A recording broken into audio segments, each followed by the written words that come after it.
Good morning সকলোকে। তিয়ঁহ এজোপা ৰুইছিলোঁ, ধুনীয়াকৈ বগাই গ'ল আৰু খুব সোনকালেই লাগিলে এবাৰ। এইটো চাওকচোন, ডাঙৰে হ'ল। আজি ছিঙিম। আৰু দুটামান লাগি আছে, এইটো এটা আৰু আছে,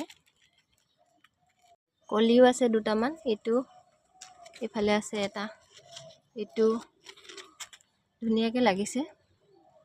নিজে হাতেৰে ৰোৱাৰ কাৰণে, লগাৰ কাৰণে মনত ফূৰ্তি। চবকে কৈ থাকোঁ তিয়ঁহ লাগিছে, তিয়ঁহ লাগিছে। ইয়াতে মই বিশেষ একো দিয়া নাই, মাটি অলপমানে আছে, চব্জিৰ বাকলি। যিমান চব্জি খাওঁ চব বাকলি ইয়াতে শুকুৱাওঁ আৰু দি দিওঁ। সেইকাৰণে খুব সোনকালেও বাঢ়িলে। আৰু কি কৰিব জানেনে? তিয়ঁহডাল যেতিয়া বাঢ়ি আহিব, বাঢ়ি অহাৰ লগে লগে বাঢ়াৰ যিটো আগ থাকে, আগটো আপোনালোকে এইটো চাওক, এইটো যেনেকৈ বাঢ়ি আহিছে, এইটো এনেকৈ ছিঙি পেলাই দিব। ছিঙি পেলাই দিলে কি হ'ব, তিয়ঁহজোপা জোপোহা হ'ব আৰু ফলো বেছি দিব। যিহেতু প্ৰথম তিয়ঁহ গছডালৰ মাহেঁতি আগতে কয়, প্ৰথম তিয়ঁহটো কাটিব হ'লে বা ছিঙিবলৈ হ'লে খৰাহী লৈ ল'ব লাগে, তেতিয়া বোলে খৰাহীয়ে লাগে। সেইকাৰণে ময়ো ভাবিলোঁ খৰাহী এটা থৈ পিনে ছিঙো।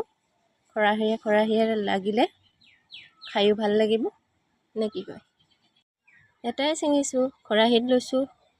গোটেই গছডালত যেন খৰাহীয়ে মোৰ তিয়ঁহ লাগে। যে আগতে দেখাইছিলোঁ, এতিয়াও লাগিয়ে আছে। ই বহুত কেইসাঁজ খোৱালেই আমাক। এতিয়াও দুটামান লাগি আছে, অকণমান ডাঙৰ হ'ব দিওঁ। ভালদৰে ধুই কাটি ল'লোঁ, অলপমান নিমখ দি দিওঁ। বছৰৰ প্ৰথমটো তিয়ঁহ ঘৰত লগা, নিজে ৰোৱাৰ কাৰণে অলপ ফূৰ্তিটো বেছি। খাবলৈও মিঠা। এটুকুৰ খাই চাইছিলোঁ, ধুনীয়া খাবলৈ। ডাঙৰ হ'ল হয়, একেবাৰে কুমলীয়া, তথাপি চিঙো লাগি আছিল কাৰণে ছিঙি আনিলোঁ। আপোনালোকেও ৰুইছেনে জনাবচোন।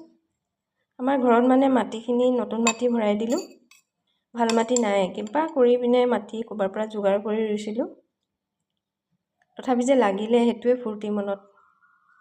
গুৱাহাটীত আৰু মাটি এবেগ কিনিব গ'লে ইমান দাম লয়।